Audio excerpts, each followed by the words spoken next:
Welcome to the Hiking Thru Podcast, where I get to sit down with experienced thru hikers and talk about all things thru hiking. I'm Erin Egan, and today's guest is Lady Unicorn, known off-trail as Christine Reed. In her new book, Alone in Wonderland, she explores the longer journey we're all on when we come to thru hiking. In 2014, she started the AT only to be pulled off trail by the death of her mother. 4 years later, she hit the Wonderland Trail, hiking back into herself. In this episode, we talk about her new book, about the inner conflict she battled while on the AT, her changing relationship with her body as she has fallen more and more in love with the hiker life, and the reciprocity of accepting help. You can find this episode and all previous episodes at hiking-thru.com. Enjoy my conversation with Lady Unicorn. Welcome to the podcast, Christine, and thank you so much for sharing your book, Alone in Wonderland, with me. Thank you, Erin, for having me on.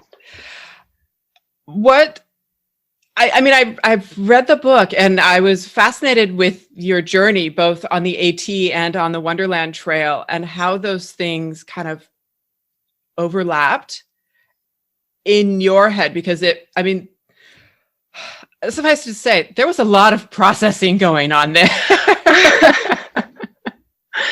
Yeah, it's been a long journey. And I think the interesting thing about writing about it from the perspective of this journey started in 2014 when I decided to hike the AT.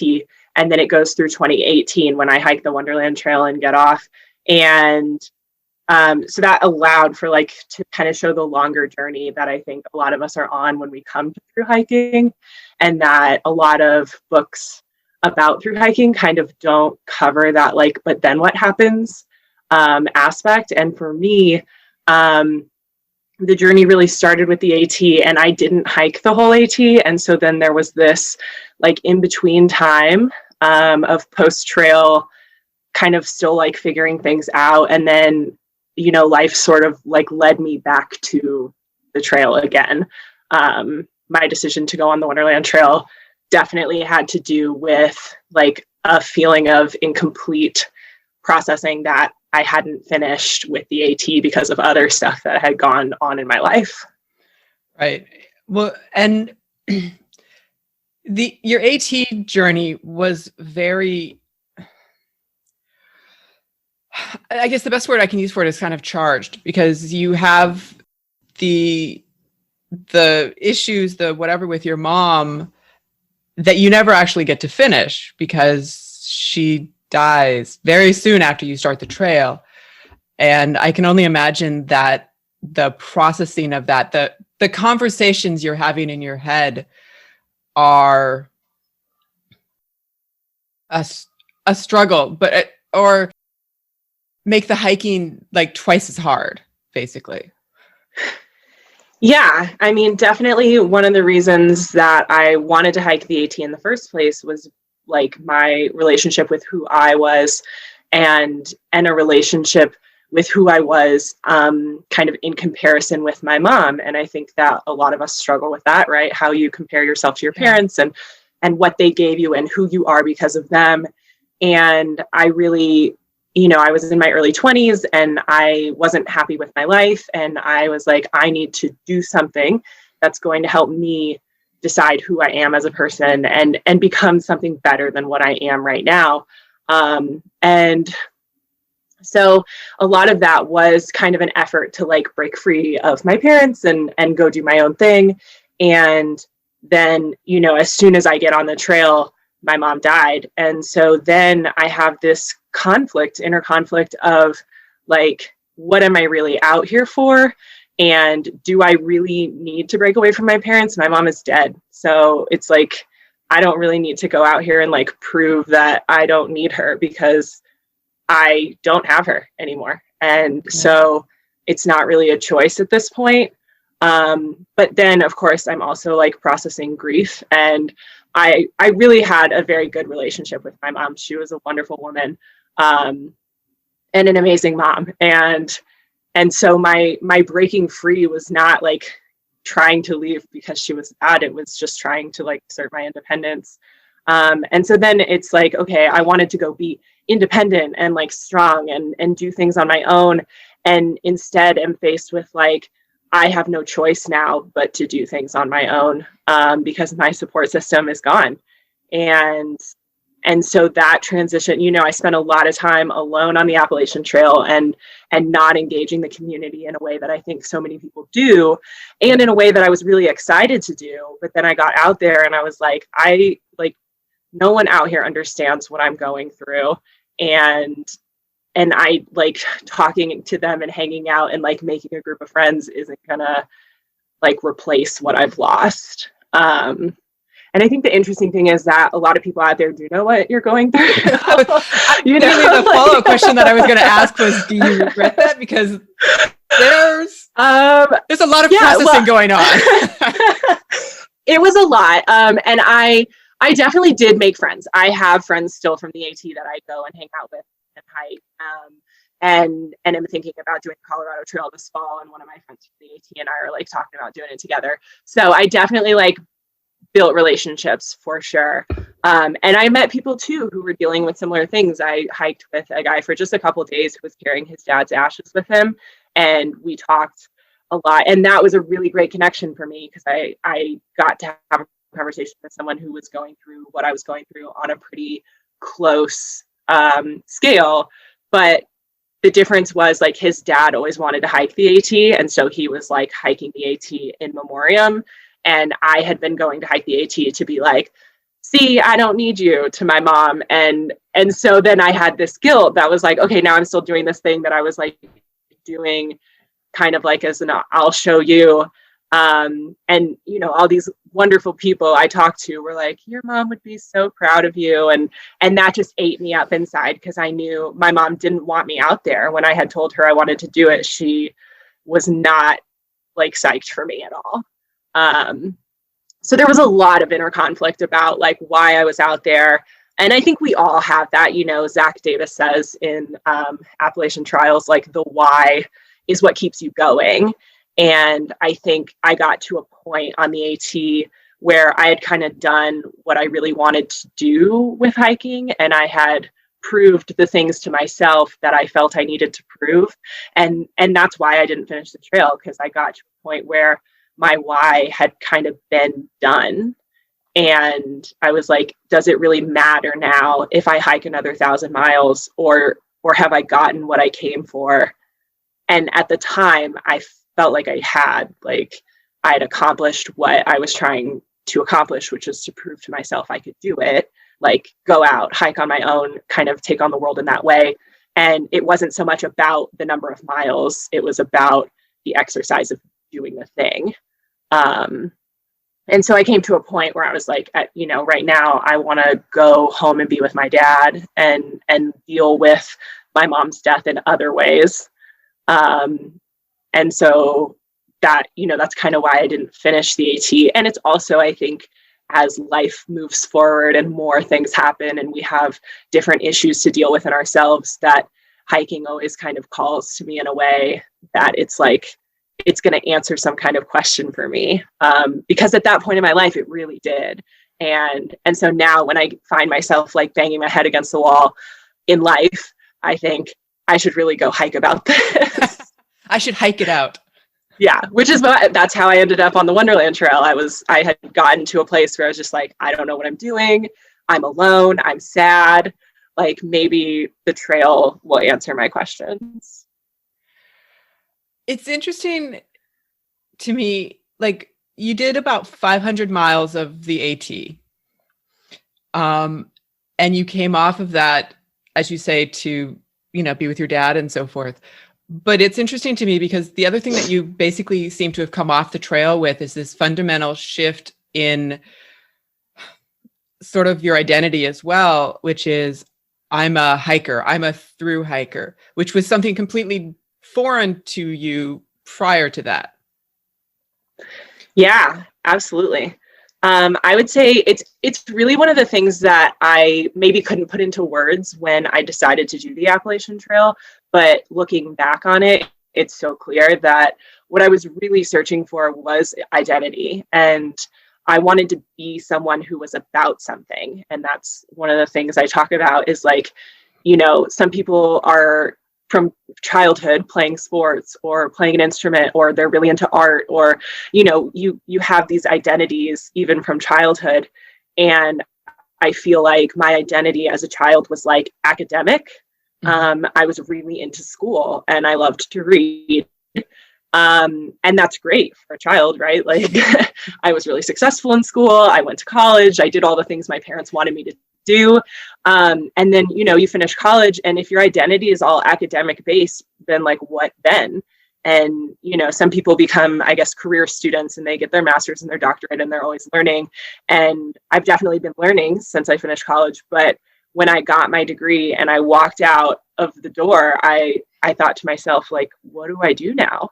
And so that's when I really, like, it wasn't very long after that I found a blog about the AT and thought, oh, I could do this. Like,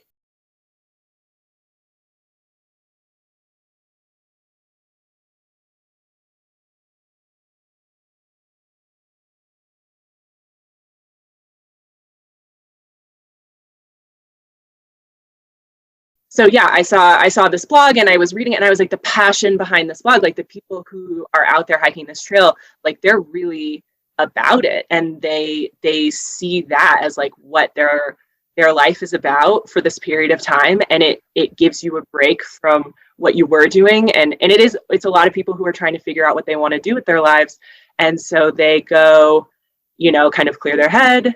But then also, like, you become about backpacking. And I guess maybe not everyone does. Some people go back to their lives afterwards and just like continue living their life. But most of the people I met on the AT like radically changed their life afterwards. Yeah.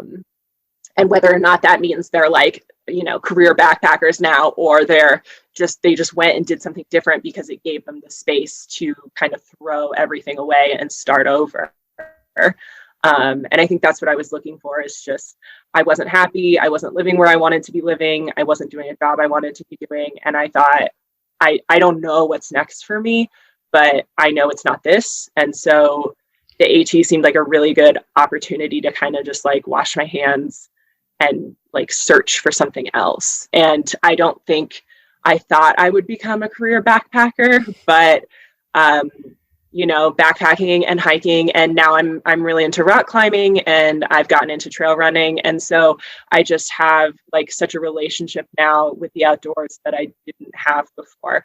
And I think that my Instagram Rugged Outdoors Woman, it kind of started as a joke, but like that's how I see myself now, right? Like I'm maybe rugged, not so much, but like that passion for being outdoors and the relationship with it is like, that really is my identity now.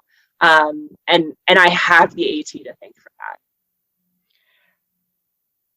When you found the blog and thought to yourself, okay, this is what I need to do right now, like, what was because it is such a change for a lot of people, for most people, it's such a change from what they're currently doing. When they say, okay, I'm going to go do this, I'm going to go do through hiking, I'm going to through hike this trail, I'm going to live in a tent or in a shelter, I'm going to get hiker, I'm going to be hiker trash, essentially. How did you even think about any of that stuff beforehand? Or was it more just, I need to change, I need some space to think, this will provide that, and then sort of the rest of what that meant came up to you once you, hit Springer Mountain and started walking?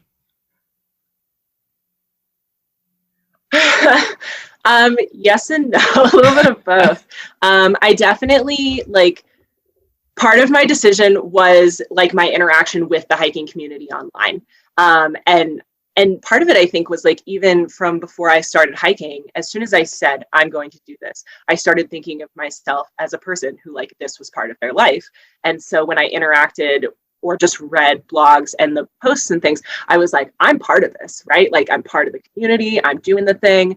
And I started planning. And I think a big part of the appeal for me was the planning process, because I'm a big, like, project oriented person. And I feel like a lot of thru hikers would agree, right? Like the research and the planning and the, buying the gear and the planning your meals and like doing all of those things is a huge part of the experience. And for a lot of us, like, it's just as fun as the hiking, especially if we suck at hiking and the hiking is actually kind of miserable.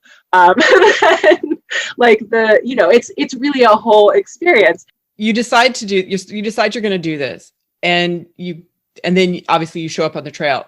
And as you say, there's a lot of planning that happens sort of in the middle there that starts to get you, I guess, as you make the point, it starts to get you integrated into, this is who I am. I am a hiker. I do these things. I do gear research. I find the best ultralight gear. I do the food research. I do all of that stuff. But did it really kind of hit you? And I'm changing the question on you a little bit, but did it really kind of hit you what you were really talking about doing when you started down that path, and even probably within the first couple of days? Because I know your mother died very shortly after you started the trail, what you had assigned yourself to do. Did you really kind of understand what that was going to be? Yeah, I think on some levels, like on the mental levels, I had prepared, like, this is going to be really challenging. This is a big project. It's, if you think about it, like something that you're working on for a long time and you have to break it into chunks. Like, I had read a lot about the mentality of through hiking and the never quit on a rainy day and all of those things. And I had, bought all of the gear. And so I had like envisioned myself, right? I'm going to be like at the campfire cooking my food, and I'm going to be sleeping in the sleeping bag. And I did a few practice, like I used my tent and my sleeping bag on like a rafting trip that I went on the summer before. And I did 2 overnight backpacking trips in Yosemite the season before I went on the AT, but I really had never backpacked before. And so and I hadn't done very much hiking either. I like wasn't an active person. And so I think you envision yourself like doing all these things based on what you've read other people doing. And you think like, yeah, I'm going to hike 11 miles a day. And, it's going to be that easy. Miles a day, and then 20 miles a day. And then you get out there and you're like, oh, this is hard. And like, this bag is really heavy.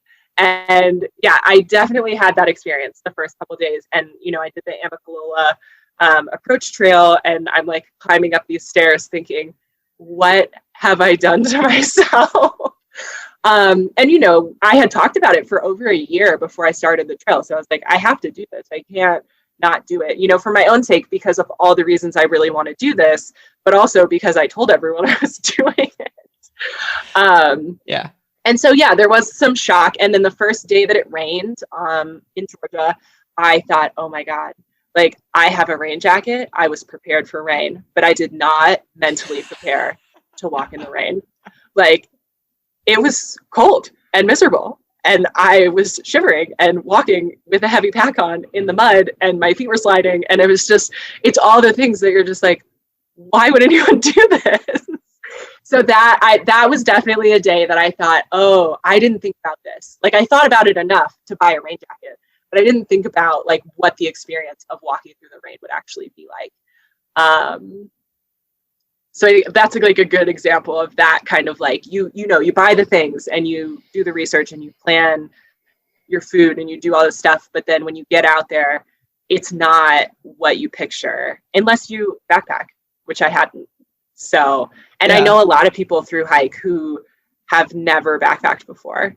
It's like a funny anomaly of the culture is that like there's so much information out there, and it's like accessible in a way that it's a dream for a lot of people. And even people who dreamed of it for like years and didn't just find it on the internet and decide to do it, like they don't practice, but also you don't have to. And that's one of the things that I think is really cool about the accessibility, especially of the AT, is like there's so much resource and it's so popular. And some people think that sucks, but those people are people who've backpacked their whole life. But people who want to do this as like an experience for their life, and not necessarily because they love backpacking, like the experience is accessible in a way that you get all kinds of people with all different levels of experience. And it's like a really cool culture meld, especially at the beginning of the AT when there's still like so many people around. Yeah. And you're right. I mean, it draws the people who need a change or who want a change in their life.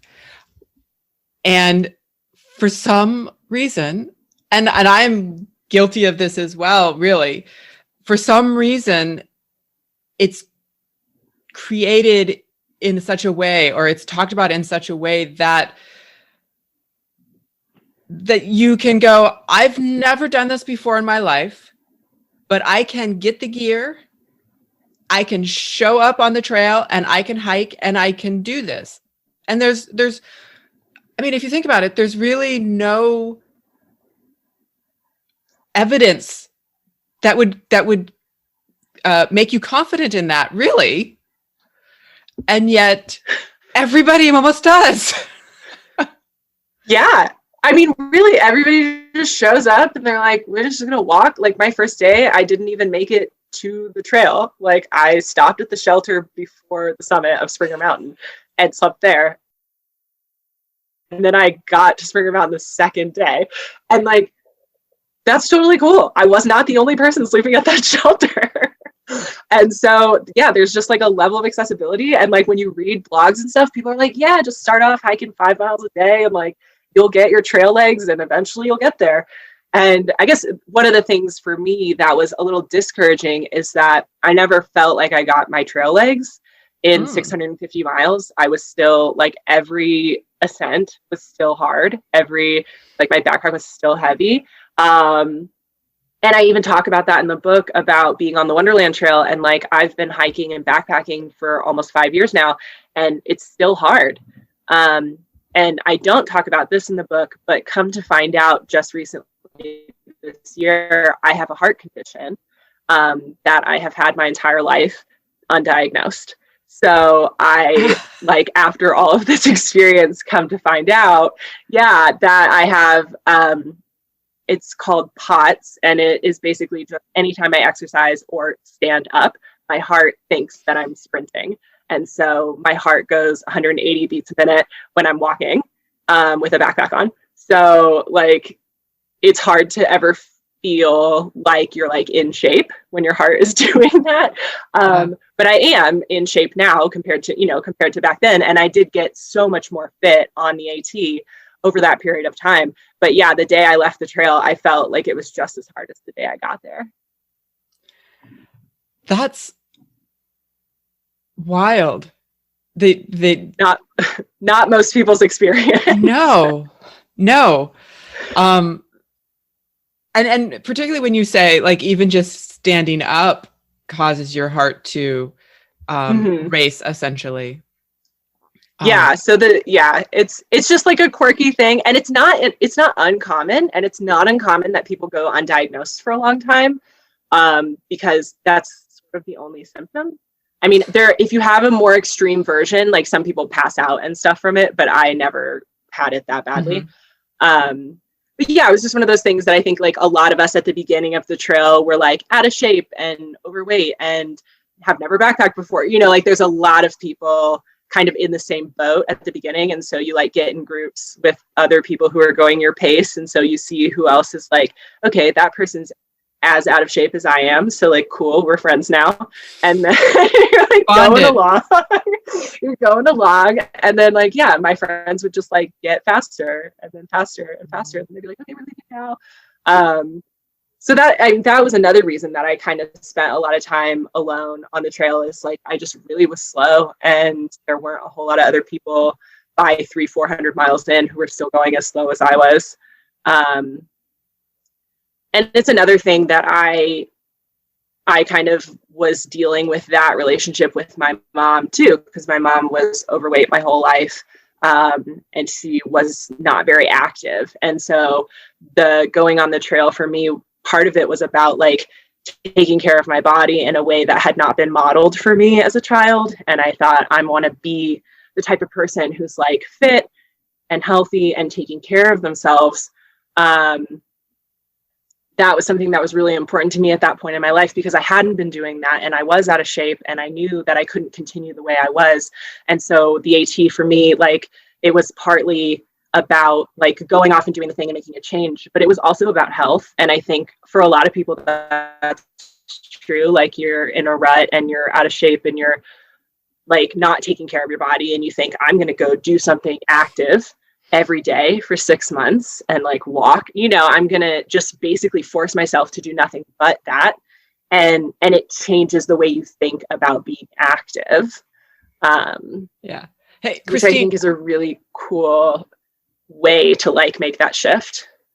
sorry. So to kind of jump back into where we were in terms of talking about your relationship with your body and your relationship to fitness, and also how common that is actually on the trail, it's almost like that's one of the reasons that people go on the trail is to change their relationship with their bodies. Yeah. Yeah. And I think that there's like a couple different aspects that are really interesting about that. And one of them is like part of going on the trail is like returning to this kind of really simple way of thinking about what you need in life.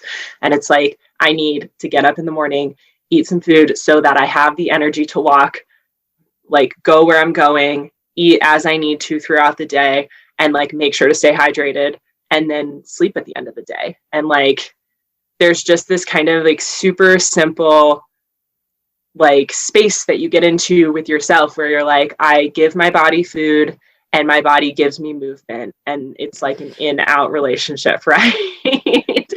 And if you talk to any like nutritionist or dietitian, like it always comes back to calories in, calories out. Mm-hmm. But that's really hard to like visualize in our normal world where we're not like outputting all the time. And so when particularly now, right, yeah, I mean, I spend a lot of time sitting, and it's hard to think about, like, we don't quite understand how like our food becomes fuel when you sit all day. And so, and like how much fuel do you need to sit all day? Like that's kind of hard to understand.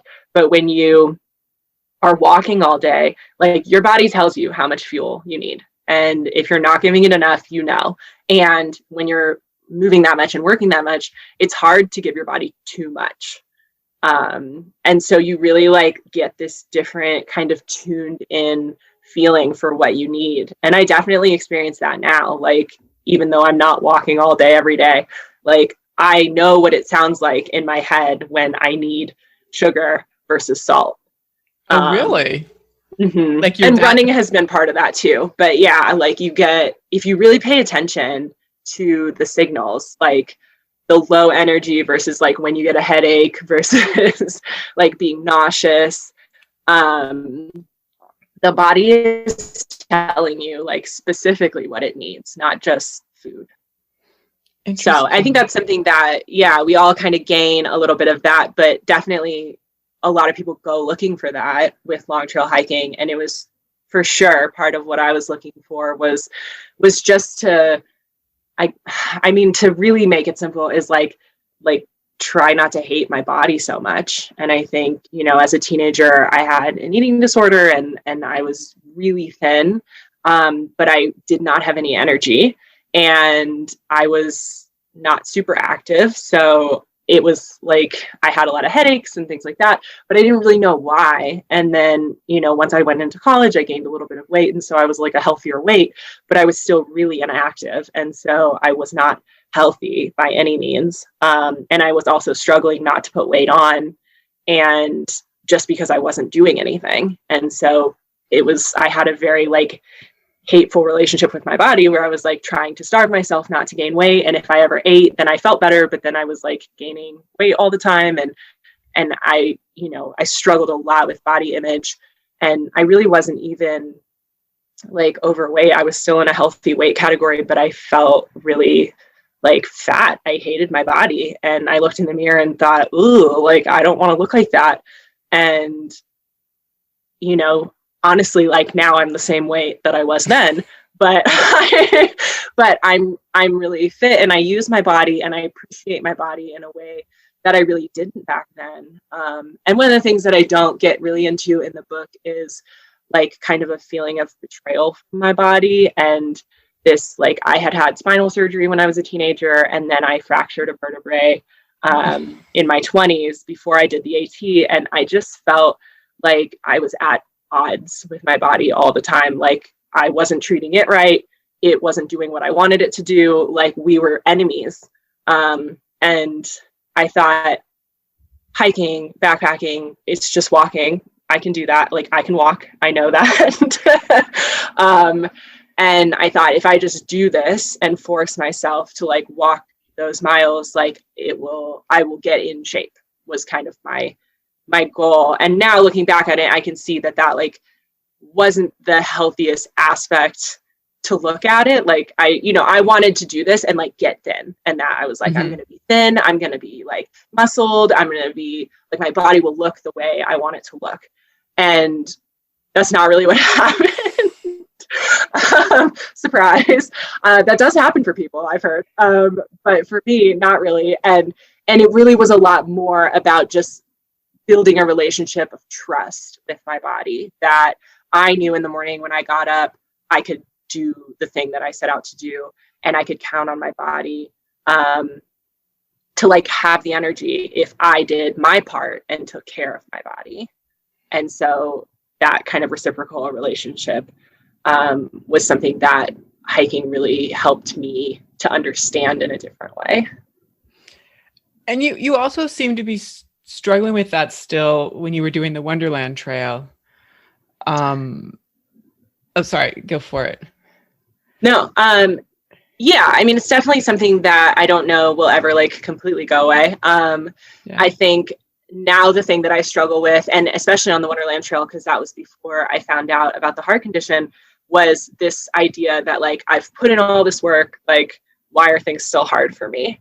And I think there's two reasons for that. And like, one of them is like, things are just always going to be hard for me. But the other one is something I think everyone relates to, like, you put in all this work and then you do harder things, and then you get better and then you do harder things.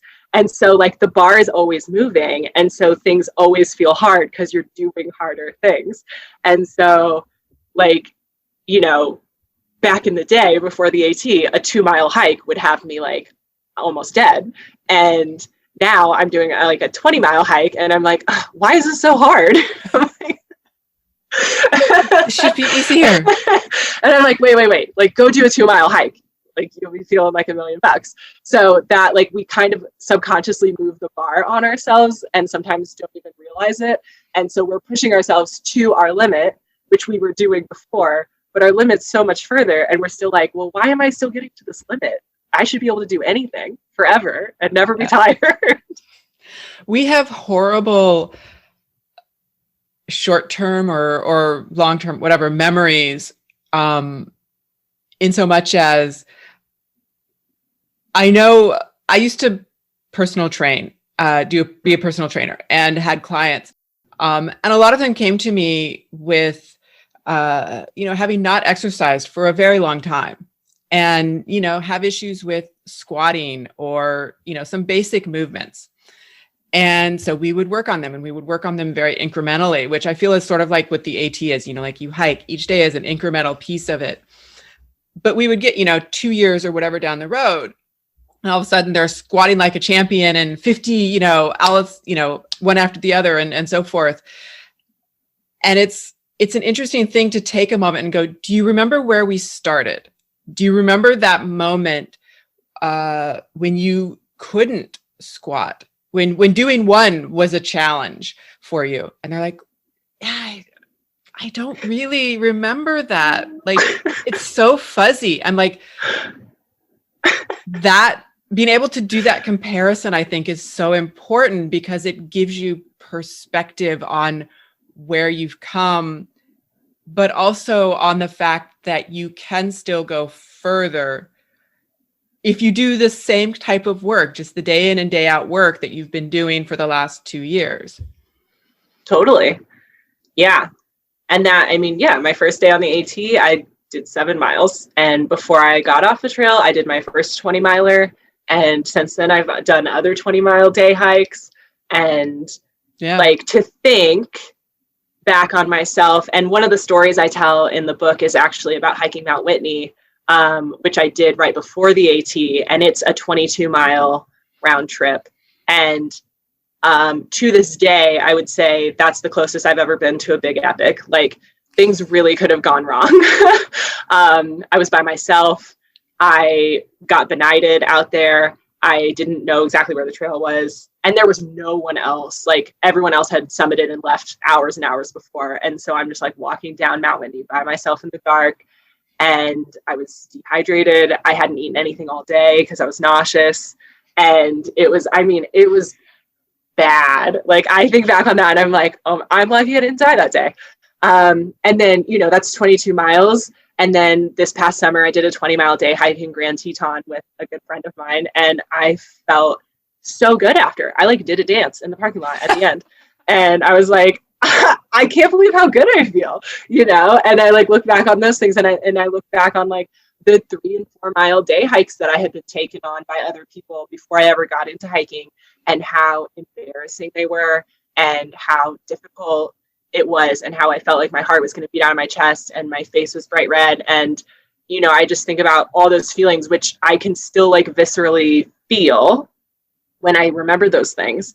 And now like a 3 or 4 mile hike is no big deal, but you do have to consciously remember, like what did this used to feel like, and it's the same thing with running too. Like I'm training right now for a 50K, which I don't know why I'm doing that, but I remember like, I didn't run my first mile without stopping until I was 25 years old. Like in school and PE as a child, I never ran a mile without stopping. And so, I like have that metric too. And it's like, I remember the day I ran my first mile without stopping and I felt like the king of the world. And now I'm like, running a mile is like, it's just something I do every day. So we have, we have furniture. Yeah, it's like I'm just gonna go do that real quick before I like make breakfast. So it's that perspective of, and it helps to have other people in the community to have these conversations with, to like think about it and remember because we do kind of have this forward moving perspective most of the time, saying like, what's next? Like, and also I'm not good enough. I need to get better. I need to always be progressing. Like, oh, so-and-so's doing whatever that I'm not doing. And it's really easy to do those comparisons. And I think in the outdoors world, there's a lot of that because we're all out exploring, and whether it's hiking or running, like someone is always doing something bigger, crazier, better than you are. But like, unless you're a top athlete, like who cares? I don't really care if someone's doing something bigger and better than me, unless they're my friend. And then I'm like, I want to come do that with you. But like, it doesn't really do. And I think that's something that's cool in the thru hiking community is like, there are very few, quote unquote, elite athletes through hiking. We have our Scott Jurek and our Anish and, these people who are out setting records, but like the sport of setting fastest known times on long trails it's really niche and not something that people are out there doing all the time. So it's not something that we have to like hold ourselves to some crazy ideal of what we should be doing. Most people are out there doing it for themselves and for a lot of reasons other than athletic prowess. But it's interesting because even a lot of the fastest known times things are done by people who are not professional athletes. They're people who want to push themselves. They want to challenge what they can do in some way specifically, but they're not a pro athlete. They're not a sponsored athlete. They're not or some of them are sponsored in some ways, but they're not, they're not an athlete that has, thousands and hundreds of thousands of dollars thrown at them in order to do these crazy and amazing feats.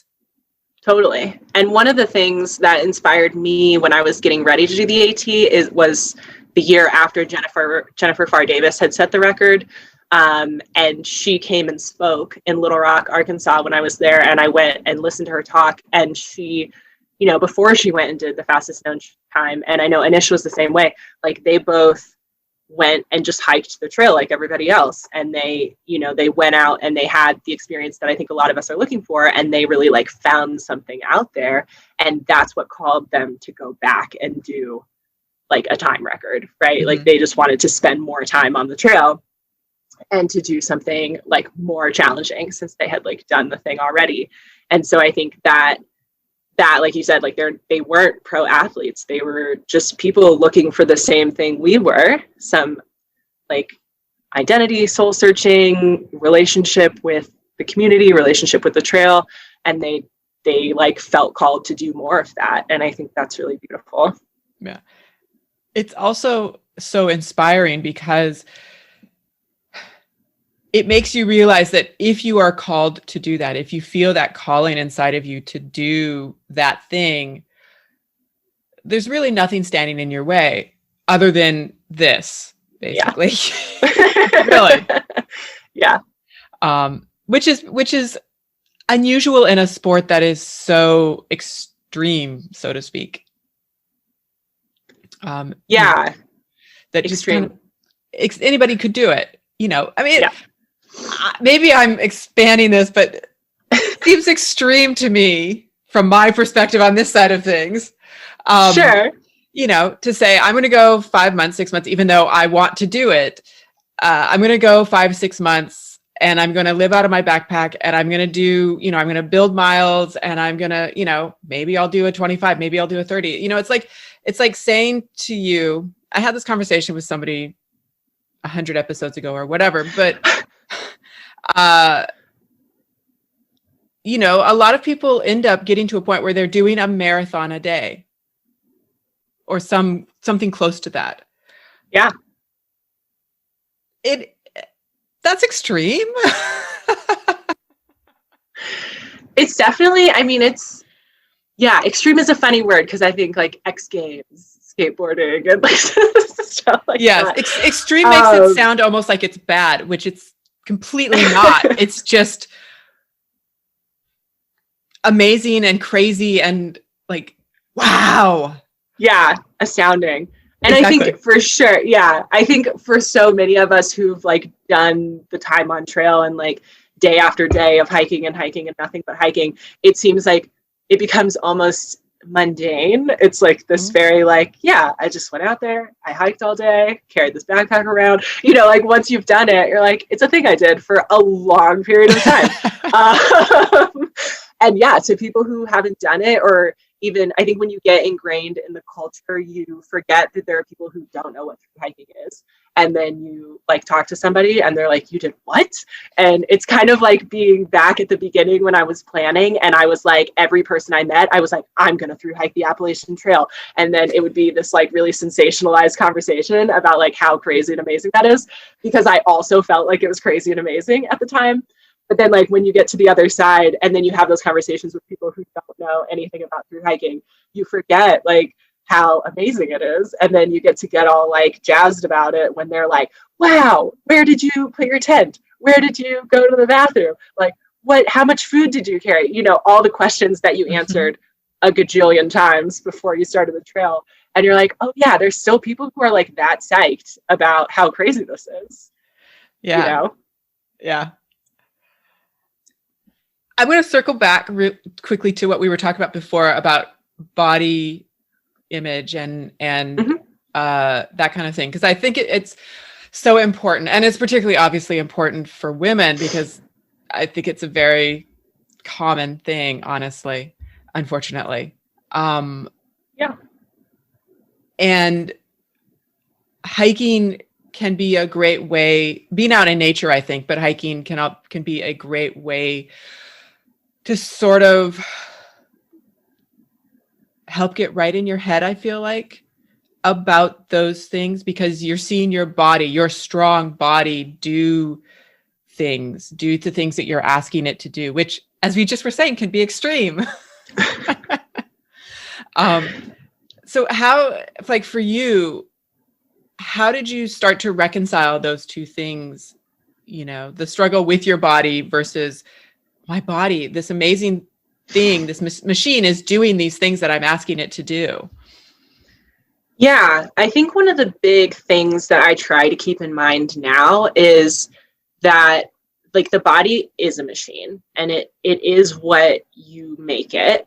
But I think also like looking at like genetics and things, like there are certain ways that your body is just always going to be. I have really wide hips and big legs. So did my mom. Like that's just, it is part of my genetics. And I think one of the things that I try to remember is that like the joy and satisfaction that I get out of my body is based on what I do with it, not how it looks.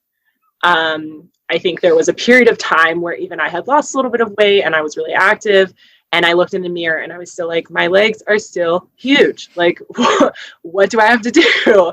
And then finally I was like, you know, like that, it just is what it is. Like my legs are always going to be big, and like I've done all the things I can think of to do to try to make them smaller, but like I'm so happy now with where my legs are taking me and how they feel when I do those things, that like I can look in the mirror and be like, those are my big legs, which I walk around on all day, and like they are serving me in the way that legs are meant to, and like this is just what they look like.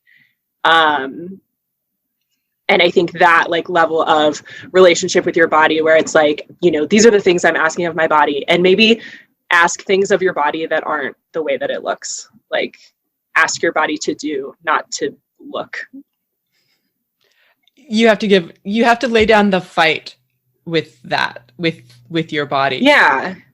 It was interesting. Like as you were talking, I was literally thinking, probably sometime last week on Instagram, there was a picture that came through, and it was a picture of a young girl who was looking in the mirror, and she was trying on some jeans or something like that, and they were tight or they were too tight. And I'm going to bastardize this quote, but the quote from her was, not, oh, I need to get skinny or, you know, I'm too fat or whatever. The quote from her, this little girl, this awesome little girl, was, my thighs and my butt are too powerful for these jeans. And I was like, yes.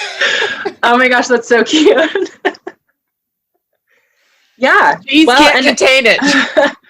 You know, I work part-time retail. And so I talk to a lot of women about like their body types and their clothes and like how they want things to fit. And I think it's something that we all just kind of need to accept, that like different brands make clothes for different shapes of bodies. Not every brand is for you.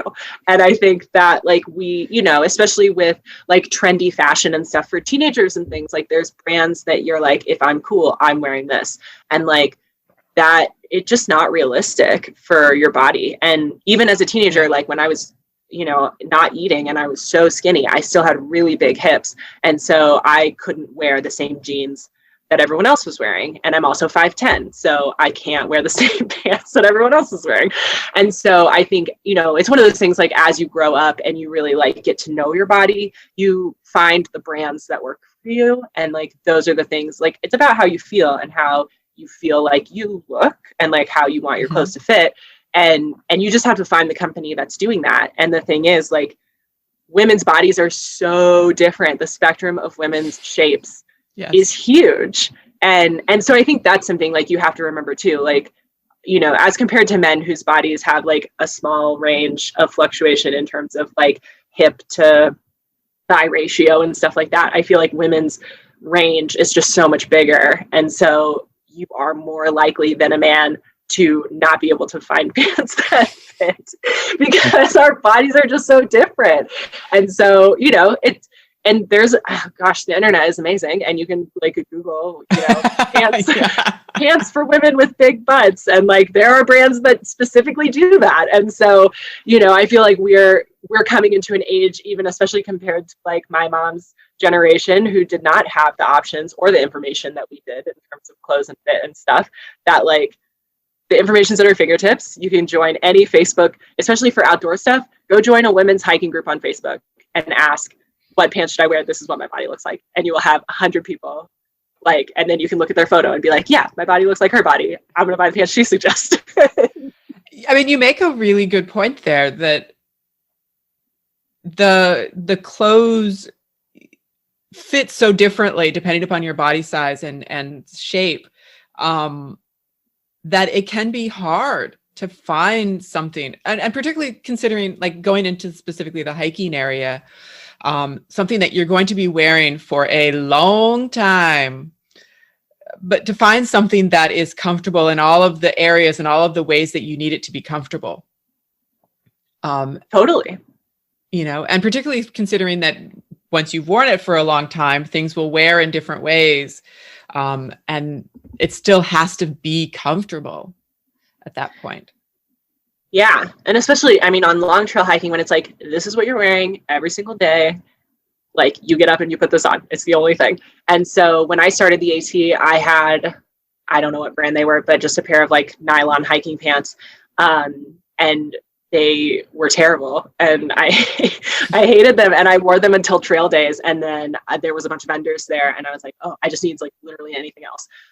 And got a different pair of pants. But of course I like ripped those the day after trail day. Trail day is honestly one of those like curse. But yeah, it's really easy to, you know, try something and it doesn't work for you and you think something's wrong with you when it's just like, these pants suck. And like, and they don't suck for someone else, and that's fine too. Mm-hmm. But like, you don't have to judge yourself based on like the fit of a clothing manufacturer. They didn't measure you to make these pants. But I think we do kind of get those feelings where we like let, you know, it's not even like society. It's just like this pants maker get in our head, right? Like, you're not good enough because these pants don't fit. Like, those pants were made for you. So I think we, you know, as women especially, like, we have so much input about what we should look like. And I'm really excited about the movement that's taking on right now, where companies are using models of different sizes and like really working with plus size customers to try to like get products that work for them rather than just making small pants bigger. And really exploring the range of shapes that women come in. And then also like, there's just a lot more women-owned brands coming out in the outdoor industry, which I think is really cool. Because it takes that mentality of like, we need to make a product that works for the consumer and not just force people to get this because it's the only thing there is. And it's something I hear constantly from women that come into my store, right? And like, and I'll tell them straight up, like, our pants for women are a little bit slimmer. They're made in Europe, so they're like, we call it the European fit. And so they just don't work for everybody. And like, that's cool. But I'm really tall and they fit me really well. So like that, it's kind of funny that I've found something that works really well for me. And so I'm like, oh, I know this isn't going to work for a lot of people because my body is weird, right? I still like identify it as like, I'm the weird person. Yeah. I guess I'm still internalizing that a little bit, but I like tried on these pants and I was like, another hike out there. I need to go hiking again, but in these pants because they fit perfectly.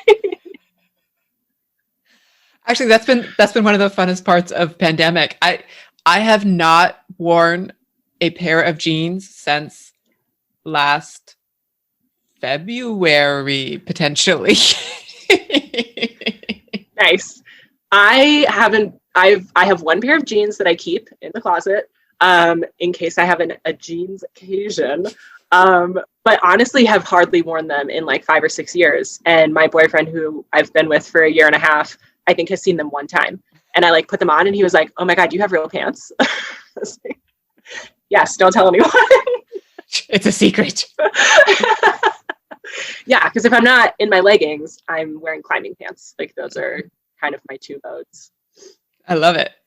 Yeah. I want to switch over to the Wonderland Trail.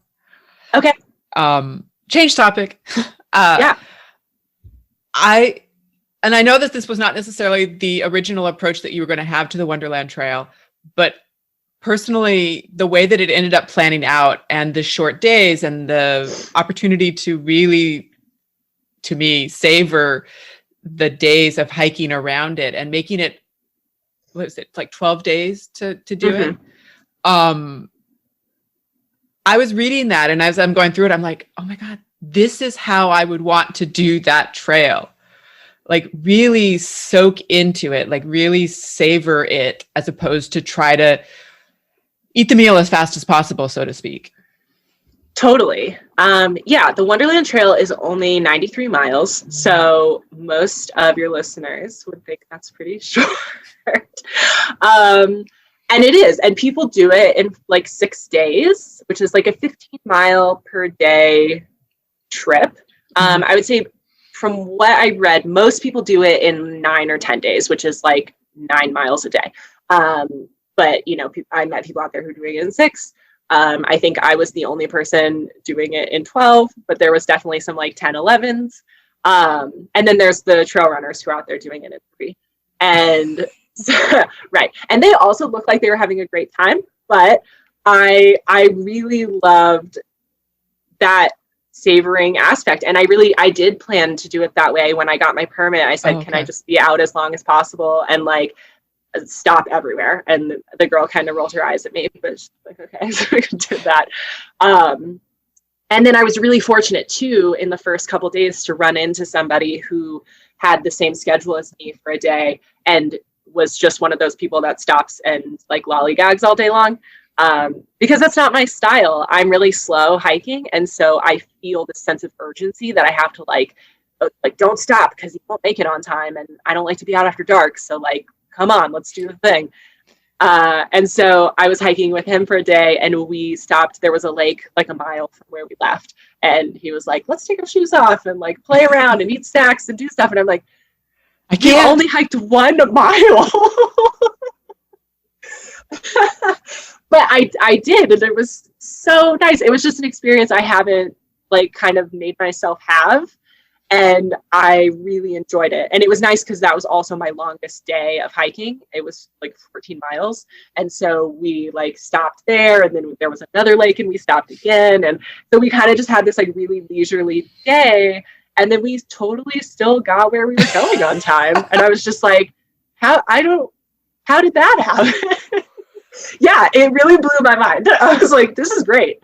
But yeah, I mean, I had a day where I only hiked 2 miles, several like 4, 5, 6 mile days. And so I was able to really like stop at every river crossing and like put my feet in and like, you know, splash myself. It was really hot. So I was like splashing myself with water and you know, I wasn't taking photos because my phone died, but I was just like watching marmots play and I was making a point to socialize and like talk to people that I met and kind of hear their stories and share my story. And I was really grateful to do it the way I did it. I will say the last day I hiked straight through my last day. Like I didn't camp the last night and I just hiked my last 2 days in one. Because it rained the day before and I was like, I'm just ready to be done. So that like by the end of 11 days, I was like, okay, 11 days is fine. I'll just finish. But it's nice to get to a point where you have that option where you're, okay, I'm ready to be done, as opposed to, oh my God, I need to be out here longer. I want to stay longer type of thing. Totally. Yeah. And there were points during the trail, I think I say in the book, like, I could just hike this in circles and never leave. Yeah. Like the Wonderland Trail is so beautiful. And I'd love to tell, I have just like a short story about how I decided to do the trail. Please. I had been spending time in Portland for a while and I had a friend who was going to go to Seattle and she called me and said, hey, come meet me at Mount Rainier. Like we'll go do a day hike or something. And so I was going to drive up and I thought to myself, Mount Rainier, like I didn't know anything about Mount Rainier. And I was like, it's a whole national park with just one mountain. That sounds kind of dumb. That's how we do it in the West Coast. Yeah, well, I had lived in Yosemite for a period of time before that. And I think Yosemite was my first national park experience. And I think that kind of like ruined me a little bit for other national parks. So now every park I go to is either like as good as Yosemite or not. And so when I was like, you know, she's like, come to Mount Rainier. And I was like, it's probably not as good as Yosemite. And so I drove up and like saw the mountain and I was just like, it's so beautiful. And it's like fields. If you go at the right time, it's meadows full of wildflowers, which like, I can't think of anything better. So I was like in heaven. And it was just a couple days later that I went to hike the Wonderland Trail. So I like went to do this day hike and I was like, okay, I'm going to do this now. You stuck around. So, yeah. Well, so beautiful. And that actually speaks to another question that I wanted to touch base with you on. and or to speak out loud in the podcast, which is for the camping on the Wonderland Trail, you have to have, it's fully permitted. So you had to, like, when you set it up, and part of the reason that you were doing maybe two miles one day or 14 miles another day was because of where you could get permits on any given day to camp or to stay, basically, right? Correct. So the Wonderland Trail has 15, 18, somewhere in that range of campsites around the trail. And it's in a circle. And there's like 3 main areas where you can start hiking from. And then there's a couple like lesser knowns, but that you can't leave a car parked there. So if you're by yourself, that's tricky. But the permitting system is on a lottery. And from what I understand, the lottery is really difficult. Like there's a ton of people trying to get in the lottery. And I met people on the trail who said they had entered the lottery 6, 7, 8 times before they got their permit. But they reserve 1/3 of the campsites for walk-ups. And so if you have the freedom and scheduling to take 2+ weeks off of work, drive to Mount Rainier, and then just show up first thing in the morning, they only do the walk-ups 1 day out at a time. So you can either walk up and start the day you get there, or you can walk up and start the next day based on availability. Okay. And if you have like pretty decent flexibility about how many miles you want to hike a day and like what direction on the trail you want to go, where you want to start, they can usually get you in a day or two, because not that many people walk up, because it is a gamble, and you have to have the time off to go and show up, and then maybe get it, maybe not. But I got mine the first day. Right. And the ranger literally helped you, like, okay, we could do this. It's 2 miles today. It's 5 miles tomorrow. It's, all the way around. Yeah. So she had a system, like the computer system, that tells her like what's booked and what's not. And she was like, well, this is free. Like, how's that? How's this? How's that? And I mean, I was pretty much like, whatever. I'm here. I want to do the thing. Like, I'm pretty flexible. Please don't make me hike a 20-mile day. Yeah. Well, and I'm trying to remember, like, where you were staying at any given site, or where you were camping at any given site. There could be different sites within the area itself, and it felt like you were choosing sites as opposed to you had been assigned to specific sites. Correct. Or is that for the most part? The sites all have different, or the camps all have different numbers of sites. And so like sometimes you show up and there's only 2 spaces and you just pick between the 2. Some of the bigger ones have a group spot that's supposed to fit like up to 12 people. And like those are always assigned, the group site. Either you're assigned to a group site or an individual site. So if you're an individual, you just pick. And if you're a group, then you have to go to the group. And in one of the campsites, I was assigned to the group site because it was the only one left. And it was just like me in my tiny tent. And people were a little annoyed with you. There was a group that was up above me that had 5 people, and the individual sites I think are supposed to fit up to 6. So if you have less than 6, they'll put you in an individual site, but some of them are really small. And I got there early that day, and I set up my tent in the group site because that's where I was assigned. And then this woman from one of the individual sites came down, and she was like, why are you in this big campsite all by yourself? And honestly, I was like, if she had said, hey, can one of us come set up a tent down here? I would have been totally fine with it. But she was like really catty about it. And I was like, I don't know. They told me to be here, so I'm here. Like, I don't know what you want me to tell you. Like, I'm happy. It is a huge spot. I don't need this much space. But I also like want to follow my permit and be where I was told to be. So yeah, not that everyone is doing that.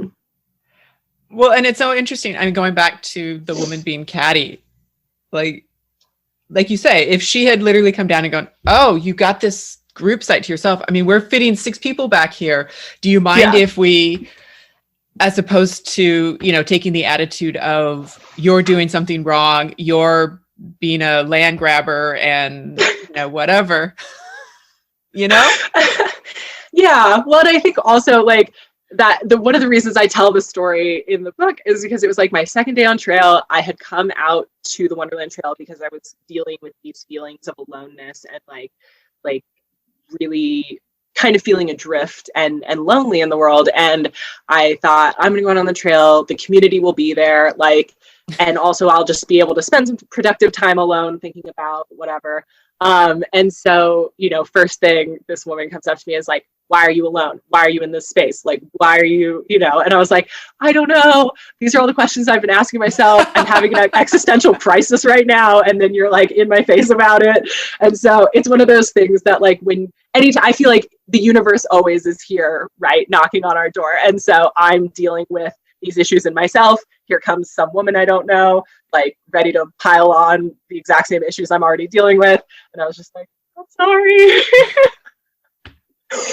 But yeah, I mean, I was out there like, I'm sad and alone. I would have been totally happy to be friends with these people, but instead they were just like, yeah, they took the wrong attitude.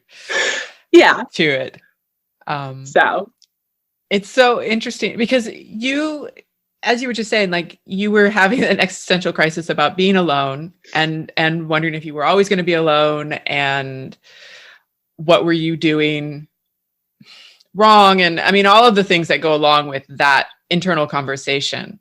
And you get on the Wonderland Trail and it's sort of like that. It's sort of like you have the moments where it's like the universe is putting it in your face. And then you also have the other side of that coin, which is the universe kind of providing these moments of great connection, of camaraderie for you. Definitely. How did that help or hinder the processing that you were doing? It was a little bit of like, I think as a young woman, I was told like, be independent, be strong, take care of yourself, never rely on a man, blah, blah, blah. And I think a lot of us, you know, of my generation, and I'm sure that this has like repeated cyclically in other generations, is like we have this like, I am woman, like I'm going to go do the independence thing. And a lot of us take that to this like extreme level of like, I'm going to do everything alone and I'm never going to rely on anyone. I'm never going to ask anyone for anything. And, you know, many of us come to the realization that that just like it's not functional, but it's also not healthy. And that we are much stronger people when we are in community and in relationship. And so when I got out there, I think I was looking for two things. And one was the hiking community, which I knew would be there. But also I was like looking for confirmation that like being alone is good.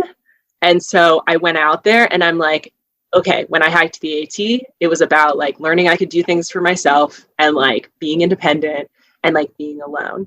And then I was like, I'm going to go get those things again. I've like lost them, right? Like I had them after the AT and then somewhere along the way, I lost them. And now I'm just like sad and lonely.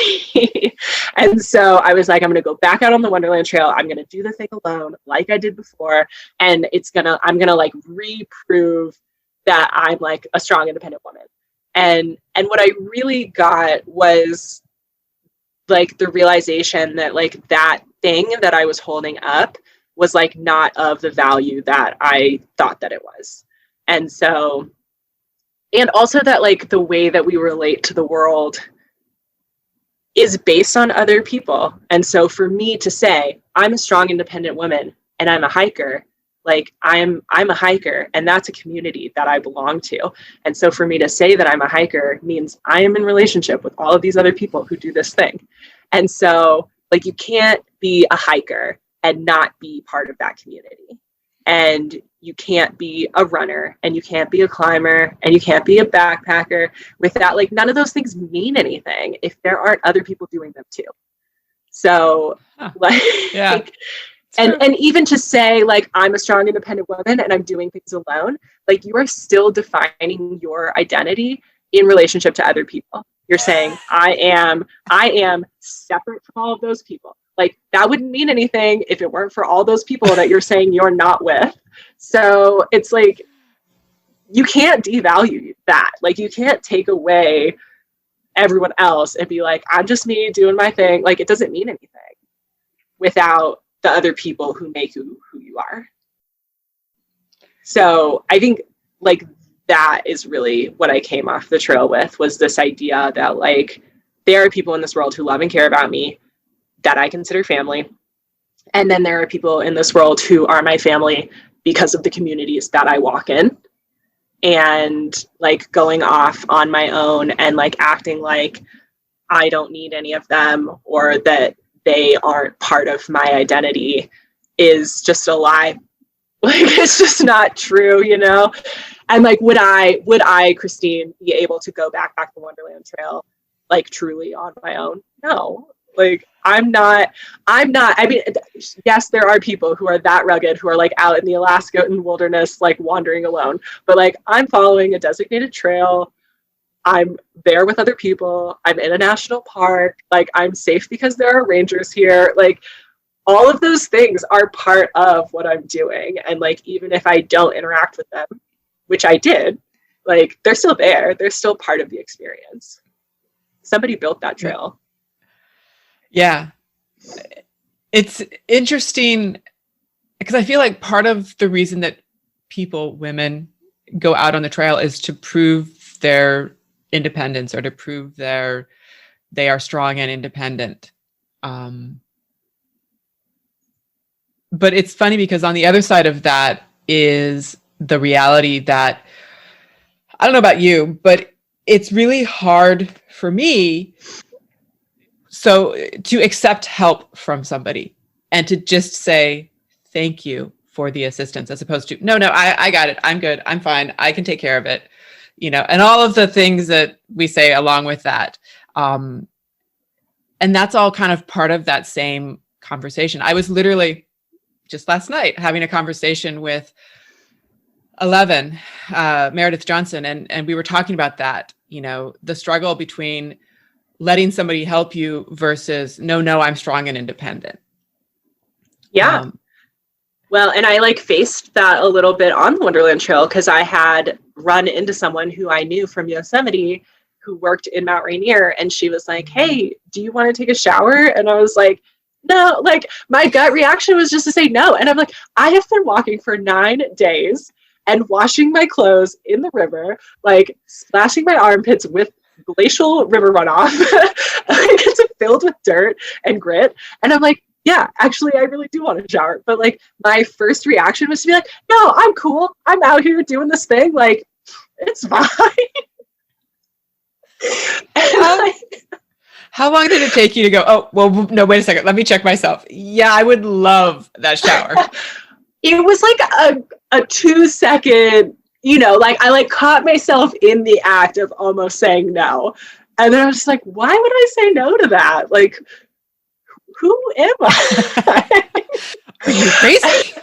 But I also like, I had been living in a van for almost a year at that point. And so like, I had gotten really used to not showering all the time and like kind of just figuring it out as I go along and like, you know, doing whatever. But like the kindness of strangers in that journey, like I had absolutely accepted showers from people and like, you know, a place to park or, you know, whatever the thing was that I needed and help on the side of the road when I got broken down. And, you know, the van journey was definitely part of my learning to accept people's offers. But I feel like even from a small, like young age, if I go to someone's house and they offer me a drink, I'm like, no. And I'm like, actually, a lot of people think that's rude for you to say no when they offer you something. But to me, it's like, I don't want to be an inconvenience. I don't need anything from you. So like, I shouldn't take it because then I might owe you something. And that like, there's this like weird reciprocal, I blame capitalism for this, that we think like anytime someone gives us something, now we owe them something. It's a trade. And I'm like, sometimes people are just like nice and you taking a glass of water from them is not inconveniencing them, really. So yeah, this mindset that like you can accept things from people and also like you don't owe them something because of it. And like this is like tangential, but I feel like we also as women kind of get this like, oh, you go out to bars, men buy you drinks, now you owe them something, right? Like we have this like idea in our head that we want to like not accept things from people because then they're going to try and like hold it against us or get something out of us. Well, so I think that like leaks over. Yeah. Oh, 100%. And it's so interesting that you say that, because that concept I'm calling a social contract.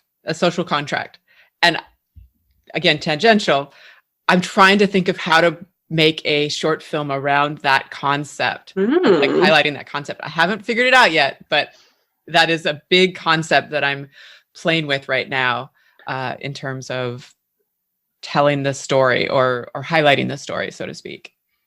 I'm very interested in that.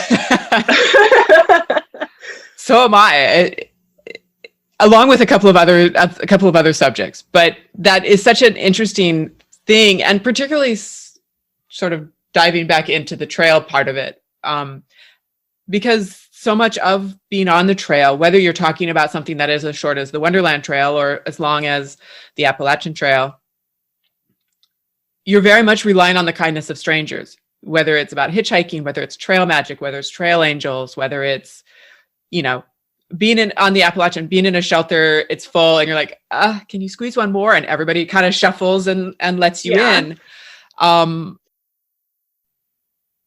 You can't do those trails without some of that, and without getting to the point where you can at least accept it, or I don't even know what the right word is.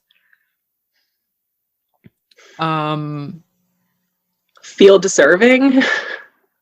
That's a perfect word. That's a perfect way to describe it. Yeah.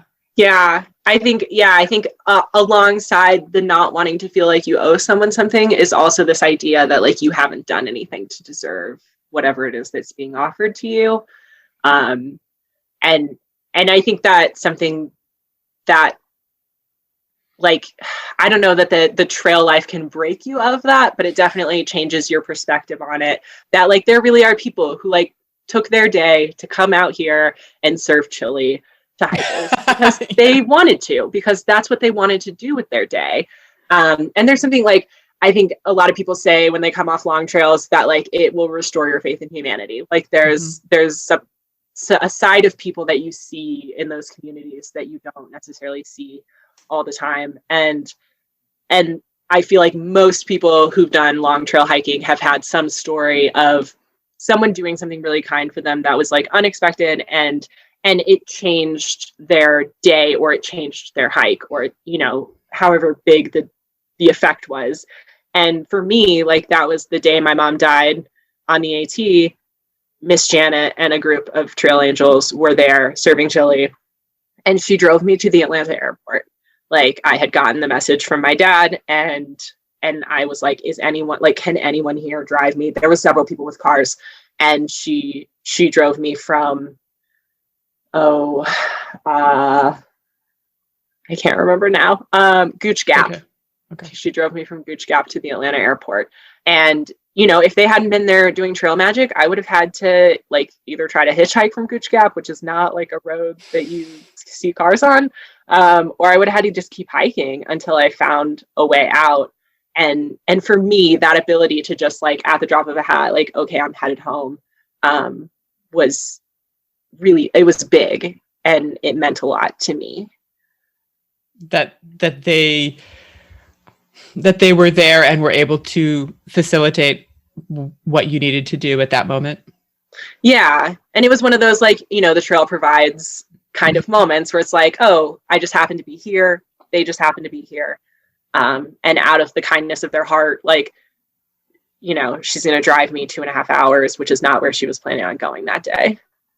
Yeah. It is so funny to me that, there are so many cliche terms around the trail, like the trail provides. Yeah. And yet the reality is that is completely based in the people's experiences of the trail. Like the trail does provide in strange and crazy ways. But, it can be getting you to the Atlanta airport. It can be, you're on your last bar and all of a sudden on the trail is somebody's dropped a bar and, you're saved for the last 5 miles of your hike that day or whatever it is. Yeah. It's such a very interesting, dichotomy of the universe working, so to speak. Yeah, well, and I think it's funny. I think one of the reasons that trail books are really popular and also relatable to people who don't hike is because the trail is an allegory for real life. And Yeah. like we all have these experiences in life too, but we see them differently on the trail because we're in this microcosm of like not living our standard day-to-day life, that everything has like greater significance, right? Because we're like in this kind of attuned environment where everything is happening at us. It's just like a different pace. Like we experience things differently because we're out there. And I think it's interesting to look at, I guess, like the challenges people have when they come off trail and then go back into the real world, because we feel like everything's so fast paced and everyone's going 1,000 different directions, and what's the point? And like, why are we like buzzing around trying to get all these things done? And it's interesting to think about, like, what if real life were more like the trail, where everyone was kind of like working toward the same goal. And if you think like, if everyone in the world was working towards the same goal, even if it was something as simple as like self-improvement, or like we're all just working at like becoming our best selves, then we would all be kind of flowing in the same direction, right?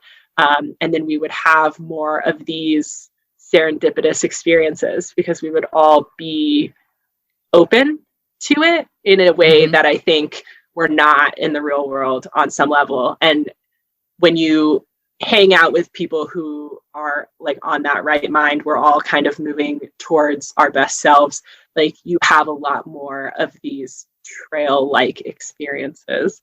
And the universe does provide, because I think that's something, right? Everyone on the trail is working in some way to like find their best self. Like, Yeah. At the very base level of it, you can simplify it down to that. Like, everyone's seeking, and we're all moving north, right? So we're all kind of like, the energy is cohesive for everyone to be helping each other out. There's always going to be this like kindness of spirit, because we're all seeking. And I think in our day-to-day lives, we interact with a lot of people who are not seeking anything, and they're just kind of existing. And they're like roadblocks to the flow, like where, those of us that are seeking are all moving in one direction. And then there's just all these other people kind of like landmines, like in the path, just existing. Yeah. Which is then again what throws people onto the trail. Either they're totally seeking to refine that flow, or they're seeking to find it in the first place. You know? Absolutely. I was definitely a landmine. Before the AT. I was like in people's way, messing stuff up. What was that moment of realization for you that you were the landmine, or a landmine, or breaking the flow, so to speak? Without getting like super dark about it, I had a really unhealthy relationship with alcohol. I was like a college party girl. I went to bars a lot, and I was just kind of like running through acquaintances in a way. Like, I would meet people and be like, oh, this person's cool. And then I would like drunkenly do something horrible or stupid, and then I would never see them again. And like, I was a difficult person to be around, and I have a very loud personality even now. And I have a lot of opinions. And when I was drinking all the time, I was really not like focusing that energy toward anything productive. And so I was just one of those people that's like, I'm loud and in your face. And that's fun for like a minute, and I would meet people and they'd be like, you're fun. And then like a few days later, they'd be like, you're kind of mean, or like, it's not fun anymore, And so I got to a point, and I wouldn't say that there was like a one day experience that I was like, oh, I have to change my life. But it just kind of built layer on top of layer of, I got really tired of having to apologize to people. And for wondering, like, am I a bad person?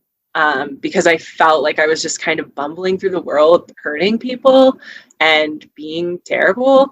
And it got to a point where I was like waking up hungover over and over again, like trying to remember what I did that I was going to have to apologize for. And yeah, I guess I just reached a breaking point of like, I think I could live differently than this. I think that was the realization was just that like, this isn't working for me. And like, there is something else. Like, I didn't know what it was, but I was sure it was something. Like, I could be a better. How far after that was the trail? I really kind of quit drinking within the year that I got on the trail. Okay. So I had already decided I was going to hike the AT before I really kind of quit drinking. And then I don't identify as an alcoholic, so I don't use terms like relapse. But I did still drink occasionally between those times.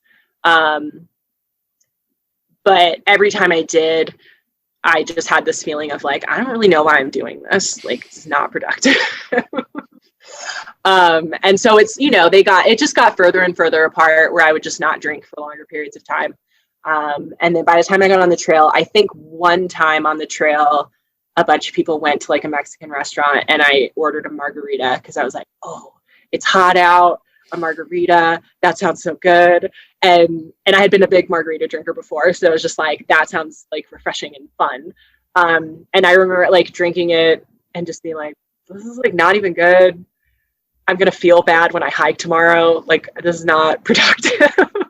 It's just like all bad.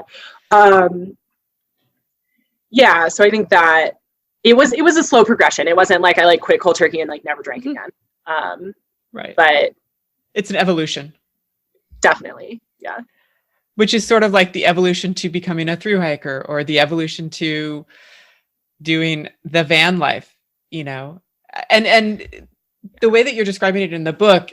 And I know that or I shouldn't say I know, I feel like you're seeing like those three, like the three trails, because obviously you've connected them in your book as well. It's such a journey. The two trails and the van life thing are such a journey for you in terms of coming to the other side of the person that you wanted to become. Yeah, I think sometimes we don't think about the person we want to be as this like other person. But when you go through a really big change where you're like the person, like from this side, I can look back at the person that I was and say like, that's a totally other person. Like that person doesn't even know me. Like we're separate. We are in different groups. Yeah. And so I think like even if you are at a point in your life where you're saying like, I need a big change, like I said, when I decided to do the AT, I didn't know like where I wanted to end up. I just knew I wanted to not be where I was. And so for me, the first thing I found was the AT and I was like, oh, that's good. That'll change who I am.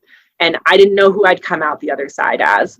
And so when I got there, I was like, is this where I want to be? Like, do I just go back to my job now? Or like, what do I do now? And so you kind of then now are on this like evolutionary, like, okay, I've changed from who I was and I hiked this trail and like that changed how I see the world. And now I'm a hiker, but like now is hiking all I do? Or do I go find other things? Or like, it's kind of this constant seeking process of what else can I do that will give me the feeling that did, or will allow me to explore something new that I haven't done yet.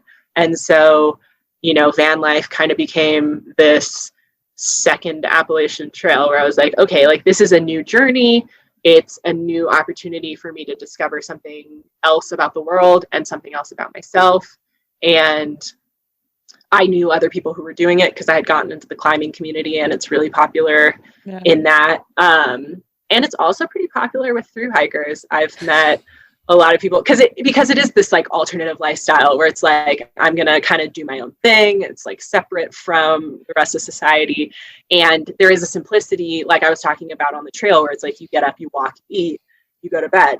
And with van life, everything is so small and condensed that like all of your little routines for the day become like bigger. And so if you're gonna like cook, it's the same thing, right? You have one pot and you're gonna like cook, and then you have to wash it and then put it back in its place. And like everything has its place, just like with your backpack, where you're like, this goes here and that goes here. And if it gets messed up, nothing works. And so you have to like do all the same little routines that you do. Like we thrive on routine. That you do when you're backpacking, like that all applies to van life too. So I think there's like a sense of familiarity for thru hikers, like then live in a van. But also it's like the people you interact with when you live in a van are other people who are into the same things you're into. But yeah, I think that journey of like, once you kind of turn your lights on and say, I'm not happy like just existing and being a landmine, then you never can stop moving after that. Like you have to always be moving forward. Otherwise you become a landmine again. Well, and I love that you say that or said that, because I think it's interesting, the trail just being one manifestation of it. But I feel like a lot of times people think that they'll do this thing, whether it's hike the trail or something else, they'll do this thing, they'll get to the other side of it, and there will be this transformation and it will be done. And I will now go on with my new life, whatever that is. As opposed to the fact that it's an actual evolution, that there are so many layers of things to uncover and to think about and to transform yourself through. And that each new experience, going from the Appalachian Trail to van life, to the Wonderland Trail, to and climbing in there and working at Yosemite and that kind of stuff. All of those things are the continuing evolution of somebody that you're finding. You know, it's not an end point that you stop at. No. And I think that's something too that I was getting a little jammed up with when I was in the van life phase, was I kept thinking I was going to find a place that felt like home to me. And I was like on this, I'm going to like travel and figure out where I'm supposed to be. And that was like this question that kept coming up to me, like, where should I be? Where should I be? And I had this van and I was like, I could be anywhere. So I should like go somewhere really cool and like do cool stuff. And so I had this idea that I was going to like show up somewhere and be like, aha, I found the thing. And it turns out that isn't real. Like it just doesn't like, and I think that's true of your inner journey too, right? Like I will never reach a point where I'm like, aha, I'm done. Like I've figured myself out. I know who I am. I'm like whole now. It's just not, it's not going to happen. Like I've been a backpacker. I've been a runner, a climber, a van life person. I'm an author now. Like, am I done? No, like I'm just gonna still like the next thing is the next thing, and maybe it's another book or another trail or another van, but it's never done. The adventure awaits. Yeah. to be continued. Exactly. Which honestly kind of the funnest part. Yeah. Yeah. And once you get that mindset of like, okay, things are always changing, always evolving. I'm not a stick in the mud. Like, then you can look forward to those things without this anticipation of like, oh my God, what's going to happen? Like there's, you know, that fear, the anxiety, all of those things that we experience that I think lead us into experiences like this. Like you kind of get to let some of that go. Yeah. The analogy, it's so funny. The analogy that was running through my head when you were saying that, it's so apropos to hiking or backpacking, which was, you're not a tree, you can leave. Yeah. You are not planted there. And I think that's one of those great things that like the trail is an allegory for real life. Like every day you get up, you move forward. Like, you know, and every once in a while you don't move forward and you just sit there for a day. And like, that's okay too. But on the grand scheme of things, like you want to always have some idea in what direction you're headed. You don't need to know where you're going to eat dinner or where you're going to sleep, but just which way are you going is really the question. Yeah. You got to keep moving forward. Is there anything that we haven't talked about that we should? Oh my gosh. I don't think so. Oh, I know one quick question for you. Okay. If you don't mind, unless you have something. No. Your trail name. Lady Unicorn. Yes. How, what, where, when, who? So it's kind of a funny story, I guess. My name is Christine. As a child, I was not allowed to go by nicknames. My mom was very adamant that my name was Christine and not Chris or Chrissy or Christy or any other form, right? So I have like a little bit of a complex about nicknames. And so when I researched the AT and I was like, okay, trail names are a thing, like people are going to give us nicknames. And I was like really nervous about it. And I was like, oh, what if somebody tries to give me some horrible nickname, like Cheez-Its or something?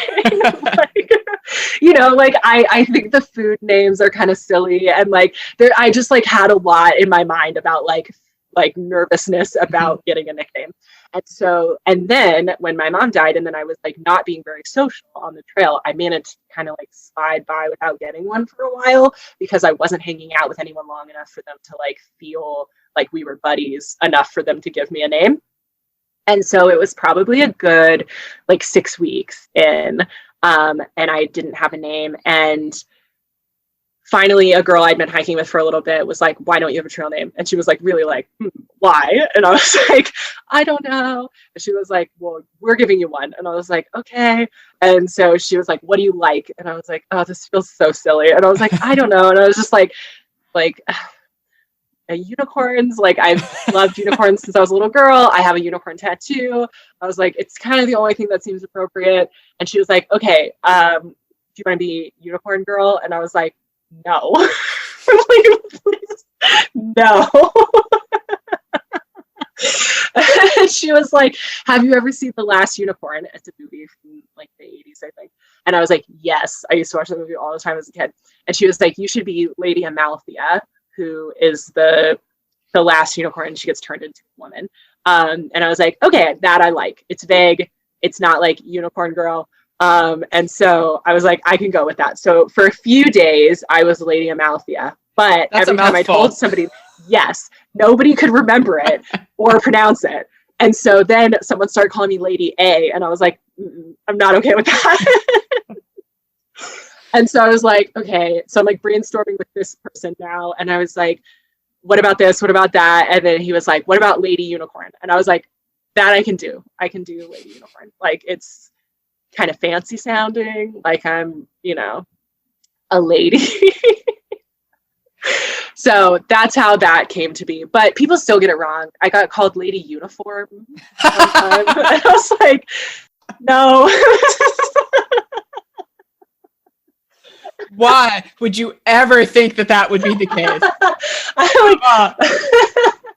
If that was someone's name, I would have a lot of questions too. I get it. So that's the story. But one thing I do kind of like to talk about, and I mentioned in the book, is the culture around the nicknames and how like we're all seeking and looking for our new identity. And then we go out there and like, boom, you get labeled with a new identity. And like, there's something really nice and like, it gives you an element of separation from your past life that you're like, I get to be this whole new person now. I don't even have to like identify with my old name or self for this whole time that I'm out here. And that I think our names have a lot to do with who we are. And we definitely are affected in life by what people call us. And so when I got back on the Wonderland Trail, I have one friend from the AT who calls me Lady Unicorn when she speaks to me still, which I think is very funny. And she calls me Lady Unicorn to her friends. Like she'll be like, oh, my friend Lady Unicorn is coming and we're going to go do this hike. And I'm like, do your friends all think you're crazy? But nobody else ever calls me that anymore. And so on the Wonderland Trail, when I wrote in the trail logs, it was really fun to like think of myself as Lady Unicorn again, because it had been so long since I had done that. And even though I didn't like tell people that was my name on the Wonderland Trail, because there's not trail name culture out there, I still like in the journal got to like write myself that way. And like I got to feel myself that way again. Lady Unicorn was here. Yeah. So I did have a little bit of a cult following on the AT because I wrote very specific styled in the journal. And so everyone behind me, and I put stickers in by my name. So everyone behind me was kind of like reading along. And then when they would meet me, they'd be like, "You're Lady Unicorn. I've been reading you." So, so just getting an author since way back. I was a little bit of an author on the AT. So yeah, I got to do that. It was just like revisiting that old part of myself that I hadn't had in a while when I was on the Wonderland Trail. And your luxury items were stickers. They were, yeah. Those little foil star stickers like you use at like a garage sale. That I used to get in 4th and 5th grade on my papers. Great job. Yep. And you buy them in like a 400 pack at Staples. Uh-huh. Yep, that was it. Where can people find you if they want to follow your continuing adventures, get the book, or ask you questions? So I'm on Instagram as my main social media is Rugged Outdoors Woman. And then the website for the book is aloneinwonderland.com. I have a contact form on the website, so you can email me from there if you want, or you can reach out to me on Instagram. I'm going to hold up the one and only print copy of the book. When is the publishing coming? The publishing is actually, the printing is happening right now. By the time that this airs, I should have a pallet of books at my house. Sweet. Okay. Yes. So they're supposed to arrive to me around the 20th, and then I will start shipping them out. So you can order online. Please talk to me on Instagram. I love talking to people about hiking, about van life, about anything, your philosophy on capitalism. I'm here for that. So I'm very accessible. What, like when you think of the trails now, either trail, what is the memory that comes to mind kind of first? Or what is that? I shouldn't even just say memory. I should say the best memory or a highlight for you of those trails. Okay. The Wonderland Trail, I would say Emerald Ridge. The hike up to Emerald Ridge is really, really steep and horrible. And it was probably the hardest ascent of my hike. And I was by myself hiking and sweating and dying and wondering why I was out there. And then I got to the top and it opens up into just this epic view, and Mount Rainier is right there. And then it's meadows with wildflowers, and there were marmots frolicking. And you know how marmots are always posing for a photo. And so they were running and then stopping and looking regal. And it was just one of those moments where I got up to the top and I was like, oh, this is why I'm here. And also I never want to leave. And why isn't everyone here? How is there so few people out here? It's just definitely a kind of marveling at the wonder of the things that are accessible to us, and how we take it for granted a little bit. You know, so many people never go, and then you get out there and you're I don't understand how there's not other people here. That's definitely one of the memories that would stick with me forever from the Wonderland Trail. And then from the AT,